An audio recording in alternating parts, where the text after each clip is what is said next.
محمد وآل محمد. فاتحہ.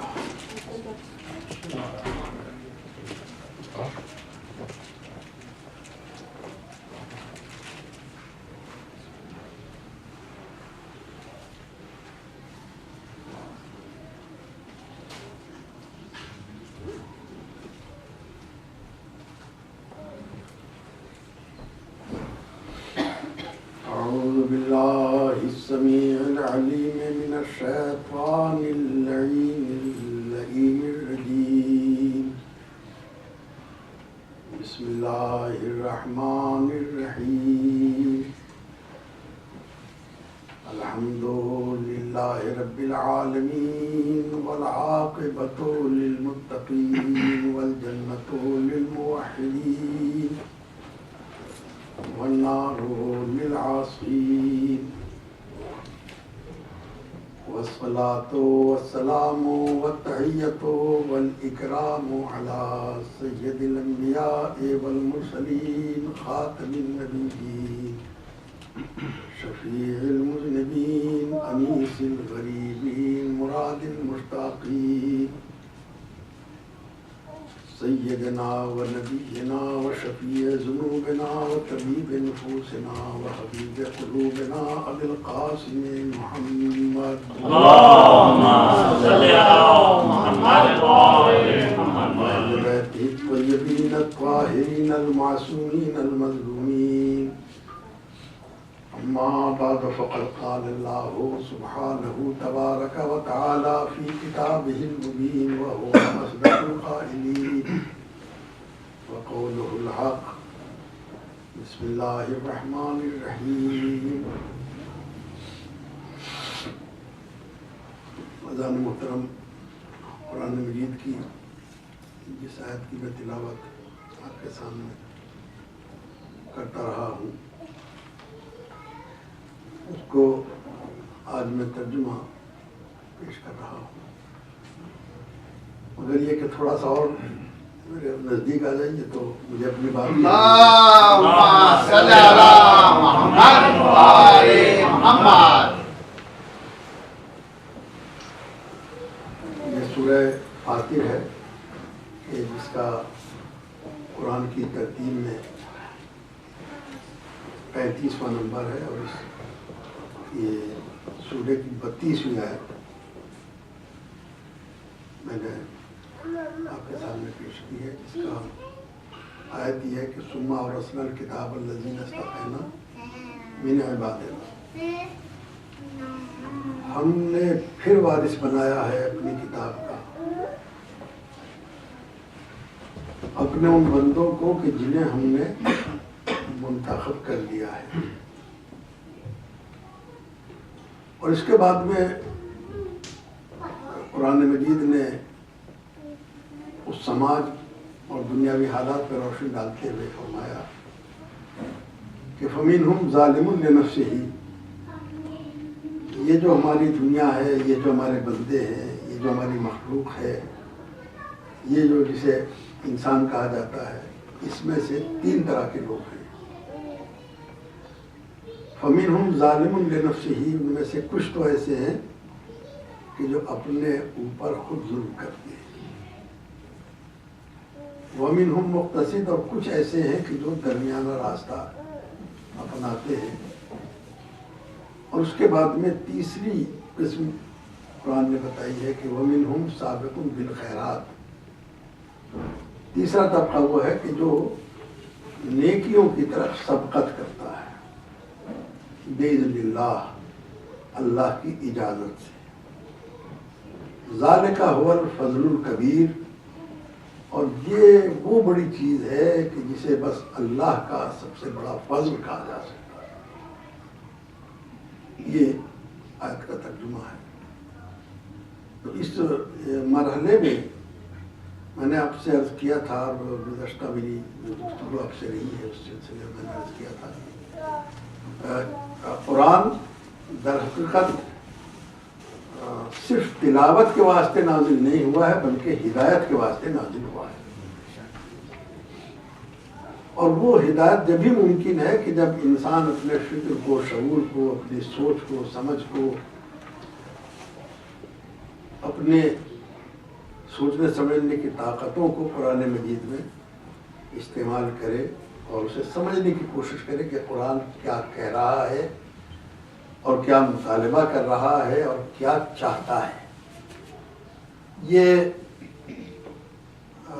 در حقیقت ان مذاہب سے الگ ہٹ کے ہے اسلام، کہ جہاں مذہب چند گھنٹوں کے لیے ہوتا ہے، چند دنوں کے لیے ہوتا ہے، چند وقت کے لیے ہوتا ہے، اسلام وہ مذہب نہیں ہے، اسلام وہ دین نہیں ہے۔ یہ ہمیں بہت جتنی جلدی ہماری سمجھ میں آ جائے اتنا ہی اچھا ہے کہ یہ وہ مذہب نہیں ہے کہ جو ہم مثال کے طور پہ کہیں آپ کسی مذہب کے لوگ ایسے ہیں کہ ان کے یہاں یہ ہے کہ آپ جائیے وہاں تھوڑی دیر پوجا پاٹھ کیجیے اور پوجا پاٹھ کرنے کے بعد میں اپنے گھر چلے جائیے، اب آپ کا اس مذہب سے کوئی تعلق نہیں ہے۔ کچھ ایسے بھی ہیں کہ جہاں ایک دن مخصوص ہے اور وہاں جانے کے بعد میں سروس کیجیے اور اس میں جا کے آپ بیٹھیے، سنیے، گھر چلے آئیے، اب آپ کا کچھ اس سے کوئی پھر اس کے اندر آپ کے یہاں کوئی اصول نہیں ہے، کوئی قانون نہیں ہے، کوئی شریعت نہیں ہے، کوئی دینیات نہیں ہے۔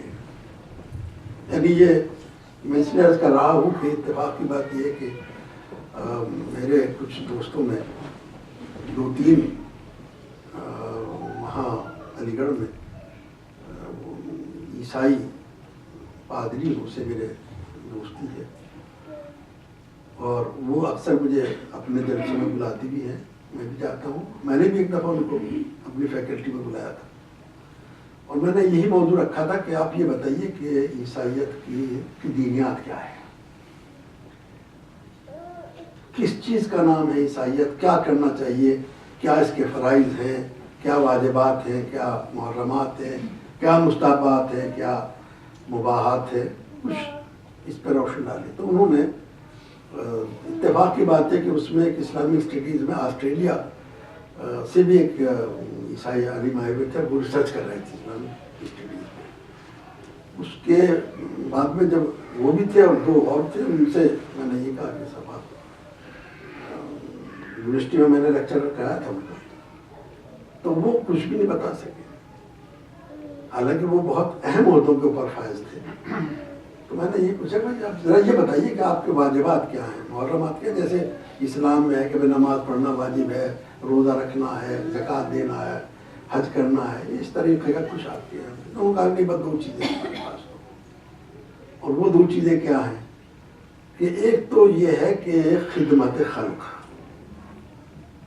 کہ بس جیسے بھی آپ سے بن سکے آپ مخلوق کی خدمت کیجیے، اور دوسری یہ ہے کہ سب سے محبت کیجیے۔ تو میں نے کہا کہ آخر کچھ نہ کچھ ایسے حدود تو ہوں گے کہ جہاں خدمت کرنا واجب ہے اور کہاں جا کے رک جانا چاہیے، اور محبت کے بھی کچھ نہ کچھ معیار ہوں گے کہ کون لائق محبت ہے اور کب تک لائق محبت ہے۔ سبحان اللہ۔ وہ کوئی یعنی اس میں کوئی تکلف کی بات نہیں ہے، بلکہ ظاہر کہ میرا مزاج بھی نہیں ہے اور نہ یہاں کوئی ہے کہ کسی کے دن شکنی مراد ہو، تو وہ مجھے بتا نہیں سکے کہ ہم کیا یعنی اس سے بولے کہ اس کے علاوہ تو ہمیں معلوم نہیں، اور جو بھی ہے وہ وہی ہے کہ خدمت خلق ہو اور سب سے محبت ہو۔ اسلام اس طرح کا مذہب نہیں ہے، اسلام اس طرح کا دین نہیں ہے۔ یہ تو وہ دین ہے کہ جو ہر وقت انسان کو مسلمان بناتا ہے، سبحان اللہ، ہر وقت مسلمان بناتا ہے۔ یہ وہ دین نہیں ہے کہ جہاں پارٹ ٹائم جاب ہو، بلکہ یہ کہ ہر وقت آپ کو مسلمان ہی رہنا ہے۔ حد کی بات یہ ہے کہ اگر آپ اپنے گھر کے اندر بھی ہیں تب بھی مسلمان رہیے، اور بازار میں کام کر رہے ہیں تب بھی مسلمان رہیے، مسجد میں ہے تب بھی مسلمان رہیے، اور اپنے جاب کے اوپر ہے تب بھی مسلمان رہیے۔ سبحان اللہ۔ یہ وہ دین ہے کہ جو ہر وقت آپ سے یہ مطالبہ کر رہا ہے کہ آپ کو اگر اپنے کسی بھی جہاں ظاہر ہے کہ جس میں آپ کو کام کرنا ہے تو جو آپ کا اس سے معاہدہ ہوا ہے اس میں اس معاہدے کے ایک لمحے کے لیے بھی اس سے علیحدہ ہونا خلاف دین ہے. ایک لمحے کے لیے بھی اگر اس نے یہ وقت مقرر کیا ہے تو آپ کو اسی وقت پہ جانا ہے, اسی وقت پہ آنا ہے. جو کام کا آپ نے ذمہ لیا ہے اس کام کو انجام دینا ہے. اسلام کا مطالبہ یہ ہے. تو میں نے عرض یہ کیا تھا کہ اب جب ہمیں یہ سوچنا ہے تو اب جو میری آیت ہے اس کے سلسلے میں مجھے عرض کرنا ہے کہ جو ارشاد ہوتا ہے, کیونکہ یہ دعوت فکر دیتا ہے, یہ آپ کو سوچنے سمجھنے کے لیے مجبور کرتا ہے کہ آپ کو کیا کرنا ہے, کیسے رہنا ہے. ایک بہت بڑا مسئلہ ہے جہاں ارشاد ہوتا ہے کہ ثم اورثنا الکتاب الذین اصطفینا من عبادنا, پھر ہم نے وارث بنایا ہے اپنی کتاب کا ان بندوں کو جنہیں ہم نے چن لیا ہے. اب ہمارے ان بندوں میں سے 3 طرح کے لوگ ہیں, فمنہم ظالم لنفسہ ومنہم مقتصد ومنہم سابق بالخیرات. کچھ وہ ہیں کہ جو اپنے نفسوں پہ ظلم کر لیتے ہیں, کچھ وہ ہیں کہ جو نہ ادھر اتنے زیادہ ہیں نہ ادھر زیادہ ہیں, درمیانے سے ہیں, اور کچھ وہ ہیں کہ جو سابق بالخیرات ہیں, آگے بڑھ کے کرنے نیکی کرنے والے. اب اذان محترم بس اس موضوع پہ مجھے جو آج گفتگو کرنی ہے, انشاءاللہ باقی حصہ ابھی سلسلہ چلے گا, وہ یہ ہے کہ کیا واقعی کتاب کافی ہے یا کتاب کے لیے کسی اور کی بھی ضرورت ہے. یہ مسلمانوں میں ایک بہت بڑا مسئلہ ہوگا. اور کسی صاحب نے لوگ تو یہ کہتے ہیں جھوک میں کہتے ہیں, لیکن میں سمجھتا ہوں کہ بہت ہی سوچ سمجھ کے انہوں نے کسی خاص مقصد کے سامنے رکھتے ہوئے یہ فکر ادا کیا تھا کہ حسبنا کتاب اللہ, ہمیں اللہ کی کتاب کافی ہے, لہذا کسی اور کی ضرورت نہیں ہے. اس کا مطلب ہی یہ تھا کہ انہوں نے یہ سمجھ لیا تھا کہ رسول کیا کہنا چاہ رہے ہیں. یہ پہلے ہی ان کو یہ اندازہ ہو چکا تھا کہ رسول کچھ کہنا چاہتے ہیں, لہذا بات وہاں تک جانے ہی نہ پائے, پہلے ہی کہہ دیا کہ ہمیں کتاب اللہ کی کتاب کافی ہے. بس اسی پر غور کرنا ہے کہ کیا یہ نظریہ, کیا یہ خیال کسی اعتبار سے درست ہو سکتا ہے یا نہیں ہو سکتا. اگر آپ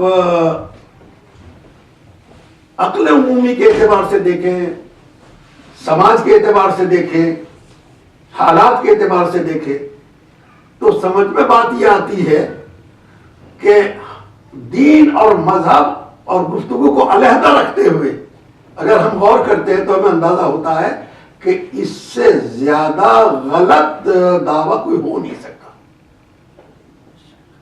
کیوں؟ اس لیے کہ جب ہم اپنے بچے کو اسکول میں داخل کرتے ہیں اور بچے کو داخل کرنے کے بعد میں, مجھے یہاں کا سسٹم نہیں معلوم ایجوکیشن کا کیا ہوگا, لیکن وہاں تو یہ کہ ایک باقاعدہ بورڈ ہوتا ہے اور اس بورڈ کے ماتحت اسکول چلتے ہیں. ان سب کے اندر ایک ہی سلیبس ہوتا ہے, ایک ہی نصاب ہوتا ہے, وہی کورس پڑھا جاتا ہے. مگر جب اپنے بچے کو اسکول میں داخل کرنے کے واسطے ماں باپ سوچتے ہیں تو سوچتے یہ ہے کہ اسکول اچھا ہو, اسکول اچھا ہونا چاہیے. تو اسکول اچھا کیا ہو, کہا اس کی بلڈنگ اچھی ہونی چاہیے, اس کے در و دیوار جو ہے وہ صاف ستھرے ہونے چاہیے, اس کے اندر کوئی اچھا سا پارک ہونا چاہیے, کوئی لان ہونا چاہیے. کہا نہیں, یہ سب کچھ نہیں ہے, بلکہ اسکول کے اچھے اور برے کا معیار یہ ہے کہ اس میں استاد کیسے ہیں. سبحان اللہ. اس کا یہ معیار ہے کہ اس میں استاد کیسے ہوتے ہیں. اگر اچھے ٹیچر ہیں تو ظاہر ہے کہ ہر آدمی یہ نہیں دیکھتا کہ وہاں فیسلٹیز کتنی ہیں, یہ دیکھتا ہے کہ ٹیچر کیسا ہے, پڑھانے والے کیسے ہیں, ان میں ایکسپرٹ کتنے ہیں اور مہارت کتنی ہے. اور دوسری بات یہ بھی ہے کہ جب ایڈمنسٹریشن کسی ٹیچر کو مقرر کرتا ہے تو وہ بھی یہ دیکھ لیتا ہے کہ یہ نہیں ہے کہ اگر ہائی اسکول کو پڑھانا ہے تو ہائی اسکول ٹیچر رکھ دیا جائے, بلکہ اس سے تھوڑے اوپر لیول کا ٹیچر رکھا جاتا ہے. کیوں؟ تاکہ ایسا ہو کہ جو مکمل عبور رکھتا ہو اور بچوں کو صحیح طریقے سے سمجھانے کی صلاحیت رکھتا ہو. سبحان اللہ. سبحان اللہ. یہ ایک عام قانون ہے, ایک عام دستور ہے. تو اب اس اعتبار سے میں نے تو کبھی نہیں دیکھا اگر کسی کی ہمت ہو جو اس بات فقرے کو مانتے بھی ہیں، اس فقرے کو مانتے بھی کہ کتاب کافی ہے، جب اپنے بچوں کو لے جاتے تو کبھی نہیں کہتے کہ بس کتاب خرید کے دے دیجئے، استاد کی ضرورت نہیں ہے۔ صلوات بر محمد۔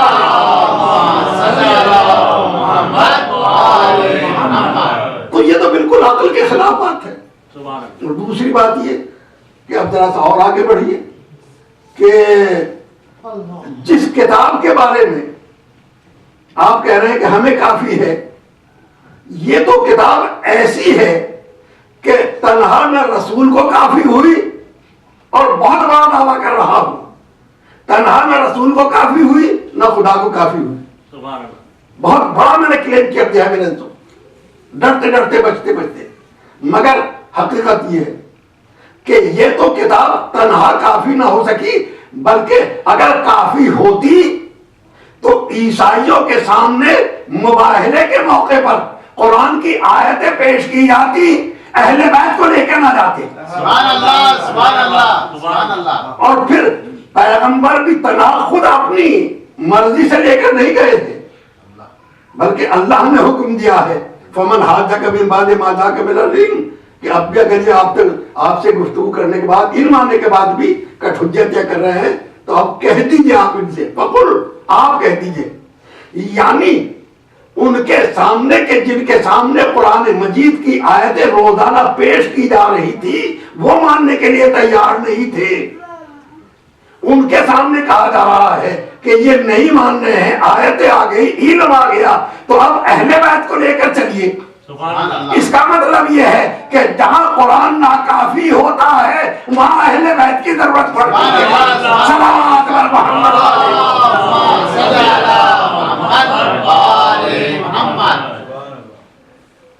یہ وہ پہلا مرحلہ ہے کہ جہاں یہ بات اس کے خلاف ہے، اور اب ذرا اس کے اوپر عمل کر کے دیکھیے۔ جب سے قرآن مجید نازل ہوا ہے اس وقت سے لوگوں نے جب بھی کوئی ایسی آیت آتی تھی کہ جس کے بارے میں لوگوں کو کچھ شک ہوتا تھا، کچھ شبہ ہوتا تھا، یا کچھ الجھن ہوتی تھی، یا کوئی سوال کرنا ہوتا تھا، تو رسول کے پاس جاتے تھے اور جا کے پوچھتے تھے کہ یہ بتائیے اس کا مطلب کیا ہے۔ رسول سمجھا دیا کرتے تھے، اور تنہا سمجھا ہی نہیں تھا بلکہ قرآن مجید نے رسول کے فرائض میں سے ایک فریضہ یہ رکھا تھا کہ وَيُعَلِّمُهُمُ الْكِتَابَ وَالْحِكْمَةَ، ہمارا رسول وہ ہے جو کتاب سکھاتا ہے، پڑھاتا ہے۔ اگر کتاب تنہا کافی ہے تو رسول کے پڑھانے کی ضرورت کیا تھی؟ رسول کو معلم بنا کے بھیجنے کا مطلب یہ ہے کہ دیکھو خبردار تنہا کتاب کو کافی نہ سمجھنا، کتاب جب ہی کافی ہے جب معلم کتاب بھی ساتھ میں ہو۔ صلوات بر محمد۔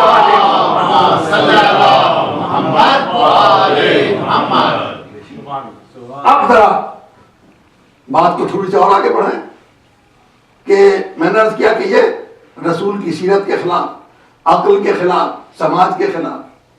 اب خود قرآن مجید اپنے بارے میں کیا کہہ رہا ہے اس سے پوچھ کر دیکھیں۔ تو میں آپ کے سامنے چند آیتیں پیش کر رہا ہوں، ان کا ترجمہ ملاحظہ فرمائیے۔ چند آیتیں۔ سب سے پہلی آیت ہے قد جاءکم من اللہ نور و کتاب مبین، تمہارے پاس اللہ کی طرف سے نور آیا ہے اور کتاب مبین آئی ہے۔ یہ سورہ نور کی آیت، تمہارے پاس اللہ کی طرف سے نور آیا ہے اور کتاب مبین آئی ہے۔ تو اب یہ نور کیا ہے؟ کا نور تو ظاہر ہے کہ ایک نور تو یہ ہے کہ انسان کو آنکھوں سے جو روشنی ہے وہ خود ایک بڑا نور ہے، اگر یہ نہ ہو تو آدمی پڑھے گا کیسے؟ یہ پہلی چیز۔ تو ہم نے کہا ٹھیک ہے، اگر کسی شخص کو اندھیرے میں بٹھا کے کتاب ہاتھ میں دے دیجئے اور مطالبہ کیجئے کہ ذرا پڑھ کے سنا دیجئے، تو وہ کہتا کہ اندھیرے میں کیسے پڑھوں؟ میں نے کہا آپ کو تو اللہ نے نور دے کے بھیجا ہے، اللہ نے تو آپ کو آنکھیں دی ہے، یہ نور ہی تو ہے، پھر پریشانی کیا ہے؟ کہا نور بھی دو طرح کا ہونا چاہیے، ایک داخلی نور ہو، ایک باہری نور ہو، یعنی انسان کے اندر خود بھی صلاحیت ہو اور کوئی باہر کی چیز بھی ایسی ہو کہ جو ان دونوں کو ملا کے کتاب تک رہنمائی کر سکے۔ اللہ اکبر۔ تو ہم نے پوچھا کہ ظاہر ہے کہ اب یہ باہری نور کیا ہے؟ کہا کہ کتاب بھی سامنے، نگاہیں بھی کام کر رہی ہیں، روشنی بھی ہے۔ کہا اب پڑھ کے دکھا دیجئے۔ کہا میں نے تو پڑھا ہی نہیں ہے، مجھے تو پڑھنا ہی نہیں آتا۔ تو یہ نور تو کافی ہو گیا نا۔ کہا نہیں مجھے تو پڑھنا نہیں آتا ہے۔ تو پڑھنا کیوں نہیں آتا ہے؟ کہا کوئی استاد ہی نہیں ملا۔ توجہ فرمائیں۔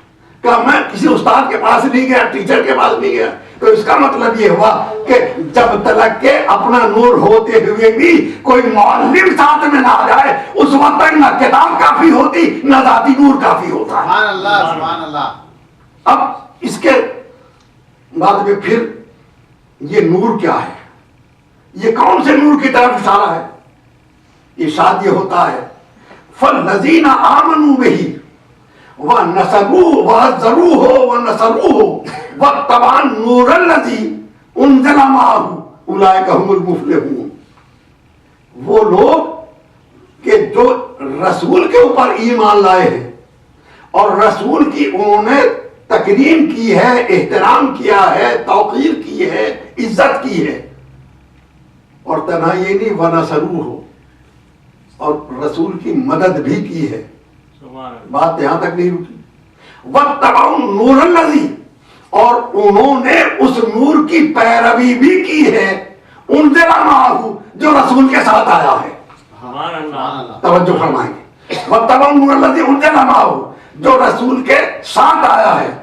ایسے ہی لوگ وہ ہیں جو کامیاب ہیں۔ اولئک هم المفلحون، یہی وہ لوگ ہیں کہ جو کامیاب ہیں۔ سند کس کو ملی ہے؟ رسول پہ ایمان لانے والے کو، رسول کی عزت کرنے والے کو، رسول کی نصرت کرنے والے کو، اور اس کو کہ جس نے رسول کے ساتھ آنے والے نور کی پیرو کی ہے، کامیابی کی سند اسے ملی ہے۔ اور فرما رہے ہیں آپ، لیکن توجہ چاہوں گا اس موقع کے اوپر کہ قرآن مجید نے کیا کہا کہ اس نور کی پیروی کرنا ہے کہ جو رسول کے ساتھ آیا ہے۔ تو ہم نے کہا اس کا مطلب کیا ہے؟ کہا یہ تو قرآن مجید ہی تو ہے جو رسول کے ساتھ، رسول کے اوپر آیا ہے۔ میں نے کہا بات اس کی نہیں ہے کہ رسول پر کیا آیا ہے، بات اس کی ہے رسول کے ساتھ کون آیا ہے۔ سبحان اللہ۔ رسول کے ساتھ کون آیا ہے؟ اس لیے کہ قرآن رسول کے دل پہ نازل ہوا ہے، رسول کے ساتھ نہیں آیا ہے۔ یہاں گفتگو اس کی ہے کہ اس نور کی ہے جو رسول کے ساتھ آیا ہے۔ اور ذرا سے قرآن مجید کے الفاظ کی نزاکت پہ غور فرمائیں، بات واضح ہو جائے گی کہ جہاں ارشاد ہوتا ہے انزل معہ، رسول پہ نازل ہوا ہے۔ میرا محترم مجمع سامعین یقیناً ان الفاظ سے بخوبی آشنا ہوں گے کہ ایک چیز ہوتی ہے عروج، ایک چیز ہوتی ہے نزول۔ نیچے سے اوپر کی طرف جانے کو کہتے ہیں عروج، اوپر سے نیچے آنے کی طرف کو کہتے ہیں نزول۔ یہاں نور کے بارے میں یہ نہیں کہا گیا ہے کہ یہ خاکی نور ہے، بلکہ یہ کہا جو نازل ہوا ہے، یعنی رسول کے ساتھ آنے والا نور وہ ہے جو زمین کی چیز نہیں ہے، آسمان سے آنے والے لوگ ہیں۔ صلوات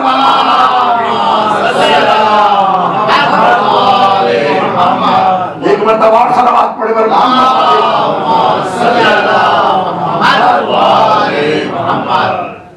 تو اس کے وَاتَّبَعُوا النُّورَ الَّذِي أُنزِلَ مَعَهُ، یہ آئیے اس کے بعد میں ارشاد ہوتا ہے یا ایھا الناس قد جاءکم برہان من ربکم وانزلنا الیکم نورا مبینا۔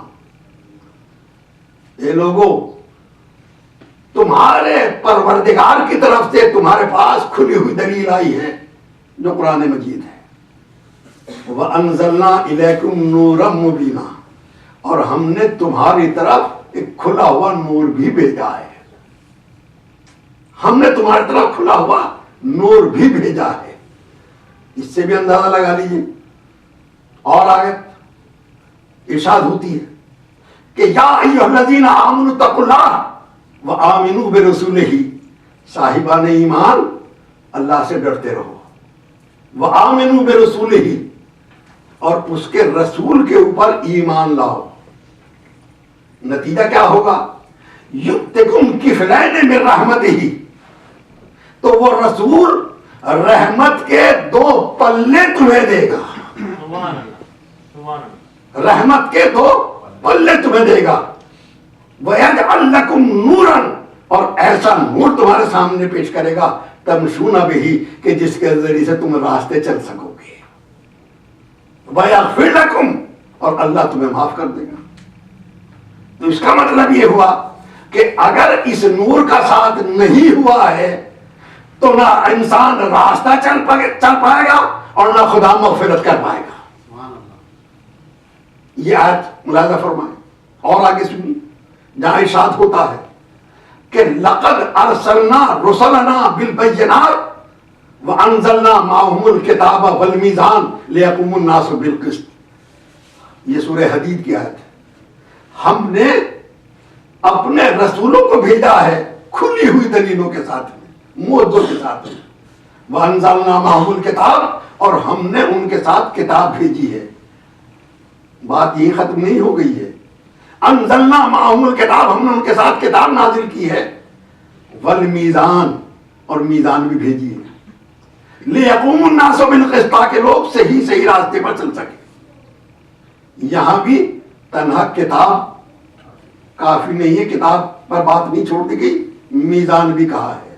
اب میزان کیا ہے؟ تو یہ میزان کوئی ویسے تو ترازو کو کہتے ہیں میزان. یہ سودا تولنے کے واسطے بھیجی ہے کہ ہر گھر میں ایک ترازو رکھ لو تو کام چل جائے گا. اب میزان کا مطلب کیا ہے؟ میزان کا مطلب ہے تولنے کی چیز. ایک معنی. دوسرے معنی میزان کے کیا ہوتے ہیں جو اب ان الفاظ سے شاید لوگوں کو آشنائی کم ہو گئی ہو، لیکن میزان ہوتا تھا کہ جہاں 4 5 10 چیزیں اکٹھی لکھی اور آخر میں سب کو جمع کر دیا، وہ کہلاتا تھا میزان. ٹوٹل، کہ جہاں تمام چیزیں اکٹھی کر کے جب ایک جگہ ہو جاتی تھی تو اس کو کہتے تھے میزان. ٹوٹل. یعنی میزان کا مطلب کیا ہے کہ سمجھ یہ لینا کہ جس کو ہم نے بھیجا ہے وہ ایسی ہستی ہے کہ جس کے اندر تمام صفات اکٹھے ہو گئے ہیں. سبحان اللہ. اور اکٹھے ہونے کے بعد میں اگر تمہیں یہ دیکھنا ہو کہ اس میزان کے اندر کیا ہے تو دیکھ لینا، اندازہ ہو جائے گا، پتہ چل جائے گا. آدم علم میں کیسے تھے، نوح علم میں کیسے تھے، ابراہیم خلت میں کیسے تھے، موسیٰ جلال میں کیسے تھے، عیسیٰ زہد میں کیسے تھے. جس کو ان تمام صفات کو ایک جگہ اکٹھے ہو کے دیکھنا ہو وہ علی کے چہرے پہ نظر ڈال لے، ہر صفت نظر آ جائے گی. صلوات بر محمد علیہ وسلم. نعرہ حیدری. یہ آیت اور ملاحظہ فرمائیے جہاں ارشاد ہو رہا ہے کہ یریدون لیطفئوا نور اللہ بافواہہم. لوگوں کا ارادہ یہ ہے، لوگ ارادہ کرتے ہیں کہ اللہ کے نور کو پھونکوں سے بجھا دیں. واللہ متم نورہ ولو کرہ الکافرون. اللہ اپنے نور کو مکمل کر کے رہے گا چاہے کافروں کو یہ بات کتنی بھی ناپسند ہو.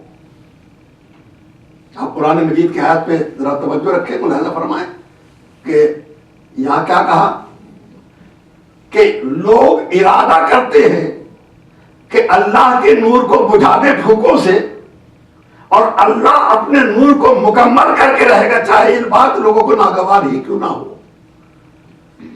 اب یہ تو تلاش کرنا پڑے گا نا کہ وہ کون سا نور ہے کہ جس کو لوگ بجھانے کی کوشش کر رہے ہیں اور اللہ جسے پورا کرنے والا ہے. 2 باتیں ہیں. دو باتوں کی طرف توجہ ہے، آیت نے دو باتوں پہ خاص طور پہ زور دیا ہے. لوگ بجھانے کی کوشش کر رہے ہیں، اللہ پورا کرنے والا ہے. اب ظاہر ہے کہ اگر یہ مراد اس سے دین ہے، لوگ تو اللہ کا ہے، لوگ مٹانا چاہتے ہیں اللہ کے دین کو، اس لیے کہا گیا ہے کہ لوگ بجھانا چاہتے ہیں، اللہ اسے نہیں مٹنے دے گا. تو میں نے عرض کیا کہ یہ تو آپ کہہ رہے ہیں، قرآن تو کہتا ہے کہ اللہ اسے مکمل کرنے والا ہے، پورا کرنے والا ہے. اگر دین ہوتا تو دین تو مکمل ہو گیا. دین کے مکمل ہونے کی صنعت تو جب مل گئی، الیوم اکملت لکم دینکم، آج میں نے تمہارے دین کو مکمل کر دیا. لہذا دین تو نہیں ہو سکتا اس لیے کہ دین تو پہلے ہی مکمل ہے. اور دوسری بات یہ ہے کہ لوگ اس کو بجھانے کی کوشش کر رہے ہیں، مٹانے کی کوشش کر رہے ہیں. تو اس کے لیے بھی بات سامنے یہ ہے، اگر قرآن مجید مراد ہے جیسے کہ کہا جا رہا ہے کہ یہ سے مراد ہے قرآن، کہ لوگ اس کے نور کو یعنی قرآن مجید کو مٹانے کی کوشش کر رہے ہیں، تو پھر اس کا اگر یہ مطلب ہوتا تو مجھے تو یہ نظر آ رہا ہے کہ لوگ قرآن کو مٹانے کی کوشش نہیں کر رہے ہیں، میں نے تو حفظ کرتے ہوئے دیکھا ہے. لوگ قرآن کو حافظ تو نظر آ رہے ہیں، حفظ تو کرتے ہوئے نظر آ رہے ہیں، مٹانے والا تو کوئی نظر نہیں آ رہا. تو اس کا مطلب یہ ہوا کہ کوئی ایسی چیز ہے کہ وہ نہ قرآن ہے نہ دین ہے، بلکہ ایسا نور ہے کہ جو سلسلہ چلا رہا ہے اور جس کا مکمل ہونا ابھی باقی ہے. توجہ فرمائیں، جس کا مکمل ہونا ابھی باقی ہے. اور یہ اللہ کا وعدہ ہے کہ وہ اس نور کو مکمل کر کے رہے گا. تو قرآن ہے نہیں، دین ہے نہیں، تو مجھے یہ بتا دیجئے، امت مسلمہ یہ جواب دے دے کہ وہ نور کون سا نور ہے کہ جس کا بھی مکمل ہونا باقی ہے اور اللہ نے جس کے اتمام کرنے کا وعدہ کیا. صلوات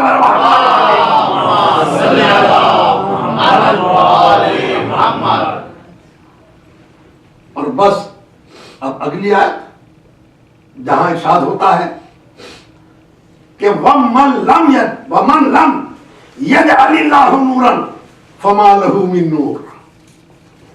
قرآن مجید کی آیت کہ جس کے لیے اللہ نے نور نہیں قرار دیا اس کے لیے کوئی نور نہیں ہے، اس کے لیے کوئی نور نہیں ہے.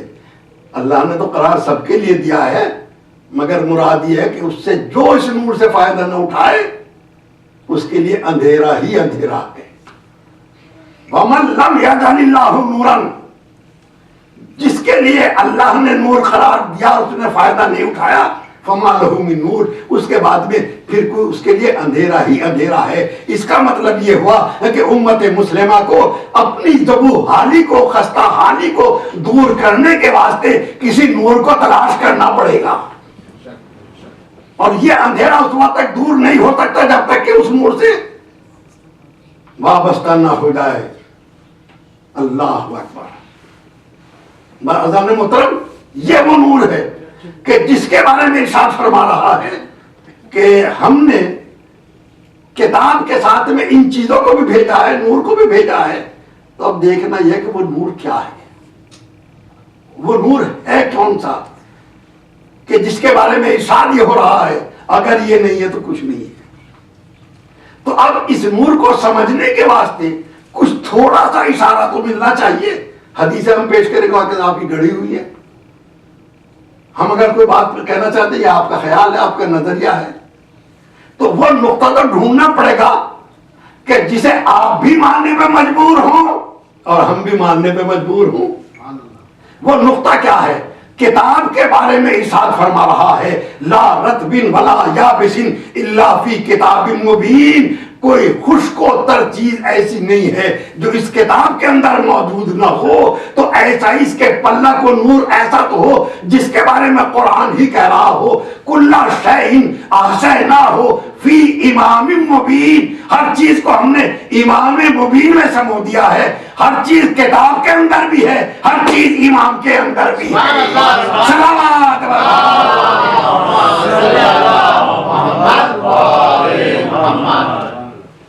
تو یہ تو ماننا پڑے گا کہ کوئی نہ کوئی تو ایسی ہستی تو ہے جس کے لیے قرآن نے کہا ہے کہ ہر چیز کتاب کے اندر، ما فرطنا فی الکتاب من شیء، ہم نے کوئی چیز ایسی کمی نہیں رکھی ہے جو کتاب میں نہ ہو.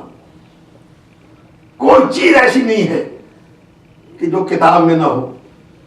اور یہاں وہ ہے کہ جہاں کل شیء احصیناہ فی امام مبین، ہم نے امام مبین کے اندر ہر چیز رکھ دی ہے. امام مبین کے اندر. اب امام مبین کیا ہے میرے عزیزو؟ یہ عربی زبان کا دستور ہے، اور ہر زبان کا دستور ہے، تو صرف لفظیں بدلتی ہیں، اصول تو ایک سے ہی رہتے ہیں. کہ ایک چیز وہ ہوتی ہے کہ جو کسی چیز کے اندر ہے. میں بہت ہی آسان کر کے بات کو کہہ رہا ہوں کہ ایک چیز وہ ہے کہ جو کوئی جگہ ہے یا مکان ہے یا وقت ہے. کوئی بھی وجود دو چیزوں سے باہر نہیں ہو سکتا، یہ طے ہے بالکل. کسی زبان میں گفتگو کر لیجیے، دو چیزوں سے باہر کوئی چیز ہو ہی نہیں سکتی. یا وہ کسی جگہ کے اوپر ہوگی یا کسی وقت کے اندر ہوگی. اس سے باہر کوئی نہیں نکل سکتا. یا تو اس کے لیے کوئی جگہ ہوگی اور یا کسی وقت کے اندر ہوگا. ان دونوں چیزوں کو عربی زبان میں میں آپ کی خدمت میں عرض کر رہا ہوں کہ ان دونوں چیزوں کو، زمانے کو بھی اور مکان کو بھی، عربی زبان میں ظرف کہتے ہیں. بس اتنی میری گزارش ہے کہ اس لفظ کو یاد رکھیے. یہ چیزیں جو وقت ہو یا جگہ ہو، ان دونوں کو ظرف کہتے ہیں. اور ان کے اندر جو چیز ہوتی ہے وہ مظروف کہلاتی ہے. مثلا یہ آزا خانہ جس میں ہم بیٹھے ہوئے ہیں یہ ظرف ہے، اور ہمارا وجود مظروف ہے. ہم اس کے اندر موجود ہیں. ہم جہاں بھی ہوں گے کسی نہ کسی ظرف میں ہوں گے، اور اس میں بھی ہو سکتا ہے کہ ہمارے علاوہ کچھ اور آئیں گے. نہ اس کی حیثیت ختم ہوگی نہ ہماری حیثیت ختم ہوگی. ہم بھی کسی جگہ کے اوپر ہوں گے، یہاں بھی آنے والے اسی کے اندر ہوں گے. ان دونوں سے باہر نہیں نکل سکیں گے. مگر مسئلہ یہ ہے کہ اللہ نے، یہ ہو سکتا ہے کہ کیا یہ کہیں سے کسی بھی انسان کے ذہن میں یہ سوال پیدا ہو سکتا ہے کہ ہم تو ہیں مگر نہ ہم کسی جگہ میں ہیں نہ کسی وقت میں. کیا ایسا کوئی دعویٰ ممکن ہے کہ ہم تو موجود ہیں لیکن ہم کسی جگہ میں نہیں ہیں نہ کسی وقت کے اندر ہیں؟ کہا یہ ممکن ہی نہیں ہے. یہ تو ہو سکتا ہے کہ یہ اعضا خانہ خالی ہو، آپ نہ ہو، مگر یہ نہیں ہو سکتا کہ آپ یہاں بھی ہوں اور اس میں نہ ہوں. جب یہاں ہیں تو اسی میں ہوں گے. تو میں لفظوں کو سمیٹ کے عرض کر دوں کہ یہ تو ہو سکتا ہے کہ ظرف ہو مظروف نہ ہو. یہ نہیں ہو سکتا کہ مظروف ہو اور ظرف نہ ہو. میرے جو بہت ہی نازک سے مرحلے کو لے کے چل رہا ہوں. یہ نہیں ہو سکتا کہ ظرف ہو اور مظروف. یہ ہو سکتا ہے کہ ظرف ہو مظروف نہ ہو. یعنی یہ اعضا خانہ موجود ہو، ہم چلے جائیں گے تھوڑی دیر میں یہ خالی رہ جائے. مگر یہ نہیں ہو سکتا کہ ہم یہاں بھی ہیں اور اس کے اندر نہیں ہیں. بس یہ تمہید ملاحظہ فرما لیجیے. قرآن نے کیا کہا ہے؟ کل شیء احصیناہ فی امام مبین. ہم نے ہر چیز کو، کائنات کی ہر وجود کو امام مبین کے اندر رکھا ہے. امام ہے ظرف، کائنات ہے مظروف. یعنی بدلانا یہ چاہ رہے ہیں یہ تو ہو سکتا ہے کہ کائنات نہ ہو سبحان اللہ اور امام ہو. یہ نہیں ہو سکتا امام ہو اور امام بھی ہو اور کائنات ہو. یعنی جب تک کہ کائنات کا وجود باقی ہے امام کے وجود کا ثبوت باقی ہے. صلوات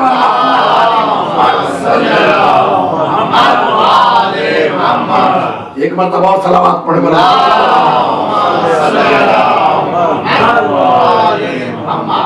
اور بس محترم آپ آگے بڑھیے کہ جب اس قرآن کو جب اس دور کے لوگوں کے لیے کافی نہ ہو سکا، 3 جو عربی کے جاننے والے تھے. میں ایک شخص کی کیفیت آپ کے سامنے بیان کر رہا ہوں. پیغمبر کے دور کا انسان ولید ابن عقبہ عرب کا مایہ ناز ادیب, زبان کے رموز و اسرار پہ حاوی, اس زبان کا ایکسپرٹ, پورا عرب اس کی طرف رجوع کرتا تھا کہ یہ لفظ جس نے, جب اس نے کسی لفظ کے بارے میں کہہ دیا کہ صحیح ہے تو صحیح, اور جب اس نے غلط کہہ دیا تو سب نے مان لیا کہ غلط. اس نے قرآن مجید میں 3 الفاظ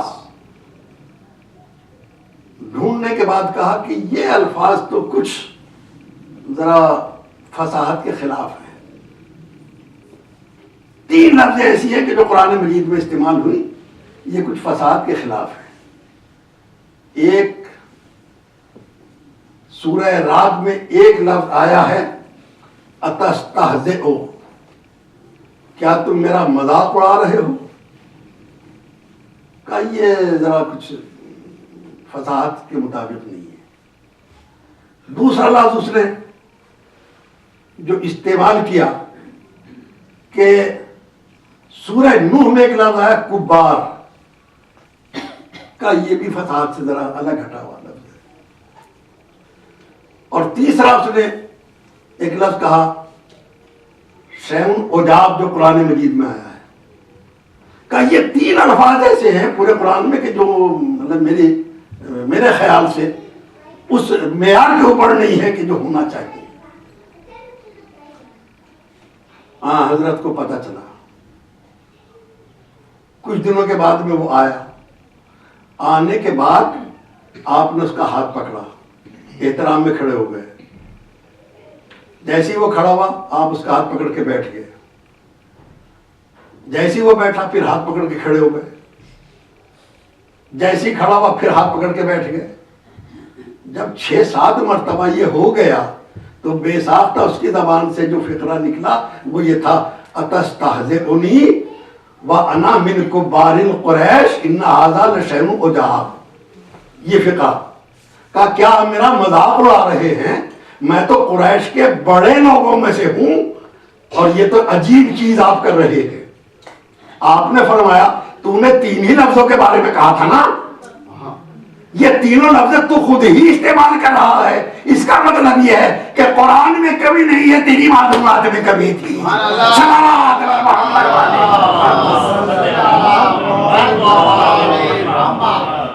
تو ظاہر ہے کہ جب یہ کیفیت ہے ان لوگوں کے واسطے کہ جو عرب اور عرب سرزمین کے اوپر رہ رہے تھے اور جن کی زبان کے ایکسپرٹ مانے جا رہے تھے, جب ان کی یہ حالت ہے, ان کی یہ کیفیت ہے کہ ان کے لیے قرآن سمجھ میں نہیں آ رہا ہے, تو پھر ہر ایک کی سمجھ میں کیسے آئے گا, پھر ہر ایک کی سمجھ میں کیسے آئے گا. بس میرے عزیزوں ایک واقعہ اس سلسلے میں عرض کر دوں کہ حضرت امام جعفر صادق علیہ الصلوۃ والسلام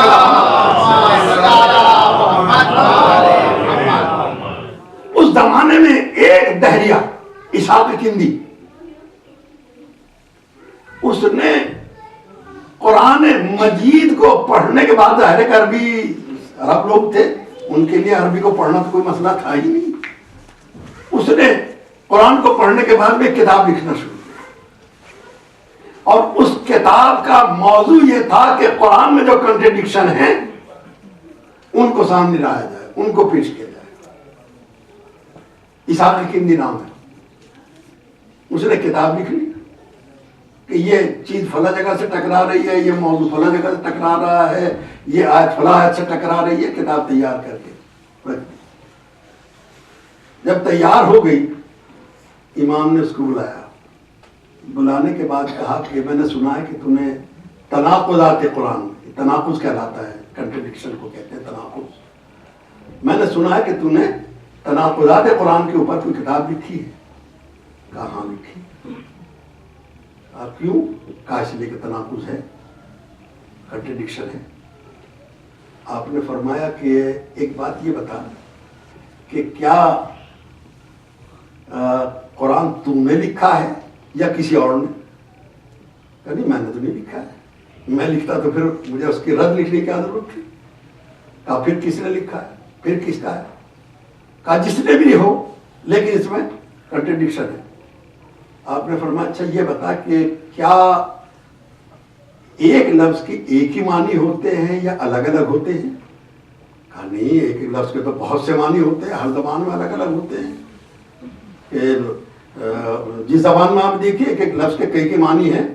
کہا پھر جب کئی معنی ہے تو یہ تو نے کیسے سمجھا کہ جو معنی تو نے سمجھے ہیں نازل کرنے والے نے بھی انہی معنی میں استعمال کیا ہے؟ آدمی پڑھا لکھا تھا، کہا کہ ہاں یہ تو ہو سکتا ہے۔ کہا یہ تو ایک چھوٹی سی بات ہے، عربی زبان میں ایک بات کہی جاتی ہے، ایک مقولہ ہے کہ المانا فی بدن شاعر، جو اصل معنی ہوتے ہیں کسی شعر کے وہ کوئی اور نہیں سمجھتا، صرف شاعر سمجھتا ہے۔ المانا فی بدن شاعر، اس نے کس موقع پہ، کس ماحول میں، کس پس منظر میں، کس بیک گراؤنڈ میں کیا لفظ استعمال کیا ہے، کیا شعر کہا ہے، کیا اس کا مطلب تھا۔ ہم تو لفظوں کو دیکھ کے مطلب نکال رہے ہیں، اس نے پہلے خیال اس کا تھا، اس خیال کو لفظوں کا جامع پہنایا ہے۔ توجہ ہے نا آپ کی؟ کہا کہ جب یہ ہے کہ المانا فی بطن شاعر، تو پھر تم نے یہ کیسے سمجھ لیا کہ جو بھی الفاظ جس معنی میں استعمال ہوئے ہیں وہ وہی معنی ہے جو تم نے سمجھے؟ کہاں یہ تو ہو سکتا ہے۔ کہا جب یہ ہو سکتا ہے تو کس بیڑتے میں تم یہ دعویٰ کر رہے ہو کہ جو تم نے کنٹرڈکشن تلاش کیا ہے وہ واقعی کنٹرڈکشن ہے؟ سبحان اللہ۔ اتنا سننا تھا، کہا مولا یہ کام آپ ہی کر سکتے ہیں، فوراً ہی جا کے کتاب کو جلا دی، اس لیے کہ اس نے اپنی عاجزی کا اعتراف کر لیا۔ ہو سکتا ہے کہ جو مطلب میں نے سمجھا ہو پروردگار کا مطلب اس سے کچھ اور ہو۔ اب آپ نے اندازہ لگایا، امت مسلمہ میں کتاب لکھی ہے جا رہی ہے، سب کے سب موجود ہیں، مگر اس کی تصحیح کرنے کے واسطے صرف ایک ہستی آگے بڑھی ہے کہ جس نے اس ہستی کو اس کا رد بھی کیا ہے، بات کو منوایا بھی ہے۔ اب تو پتہ چلا کہ امت کی تعداد ہونا اور بات ہے اور قرآن مجید کے لیے نور بن کے آنا اور بات ہوتی ہے۔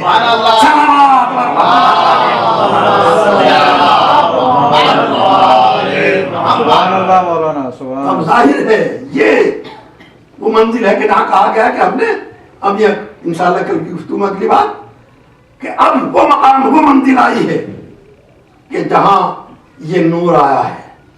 یقیناً یہ کتاب تشنہ مفہوم رہ جاتی، تشنہ تعمیل رہ جاتی اگر اہل بیت کی ذات نہ ہوتی ہے، اور ظاہر ہے اگر ان کی ذات ضروری نہ ہوتی تو پروردگار بھیجتا ہی نہیں۔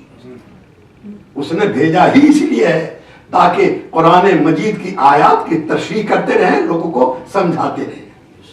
اور میرے دوستو، ان کا اور آپس کا رابطہ ظاہر کرنے کے لیے پیغمبر نے ایک حدیث فرمائی تھی، انی تارکن فیکم الثقلین، انی تارکن فیکم الثقلین، کتاب اللہ و اطرتی، میں تم میں دو چیزیں چھوڑ کے جا رہا ہوں، ایک اللہ کی کتاب ہے، ایک میری اطرت ہے۔ ایک اللہ کی کتاب ہے، ایک اطرت ہے۔ نبی کے الفاظ پہ غور فرمائیے، آپ نے کیا فرمایا؟ انی تارکن فیکم، میں چھوڑ کے جا رہا ہوں تم میں، کس کس کو؟ اللہ کی کتاب کو، اپنی اطرت کو، ان دو چیزوں کو چھوڑ کے جا رہا ہوں۔ تو یہاں سے تو پتہ چل گیا امت سے خطاب یہ ہے کہ تم میں چھوڑ رہا ہوں، اور چھوڑ کے کیا جا رہا ہوں؟ ایک کتاب اور ایک اطرت، یہ بتانے کے واسطے کہ اسی سے سمجھ لینا تم کچھ اور چیز ہو، اطرت کچھ اور چیز ہے۔ صلوات بر محمد۔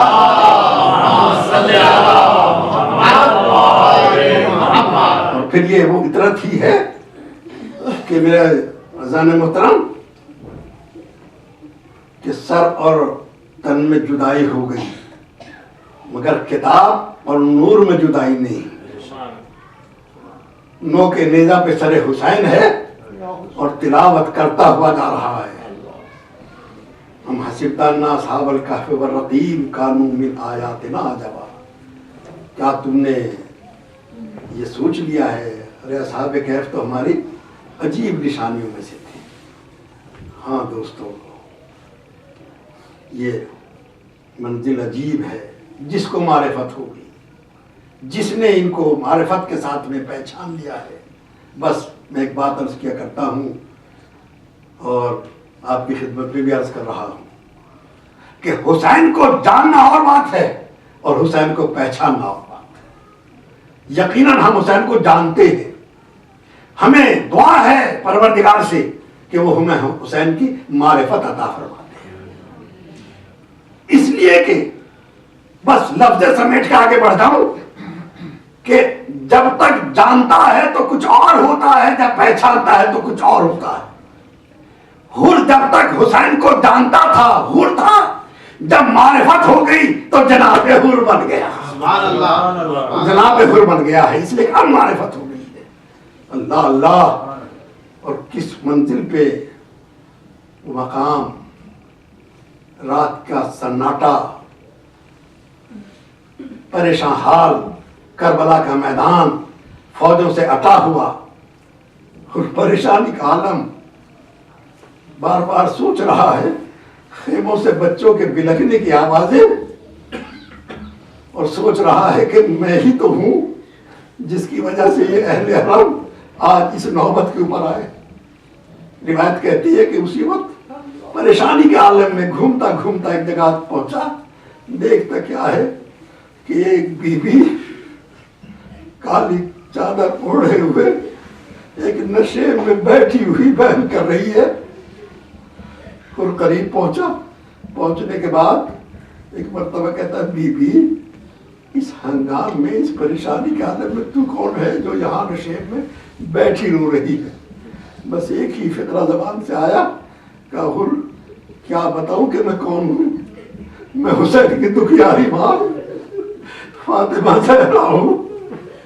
کل میرا لال اسی زمین کے اوپر گھوڑے سے گرے گا، میں اپنے بالوں سے پتھر کی زمین کو صاف کر رہی ہوں۔ اللہ اکبر۔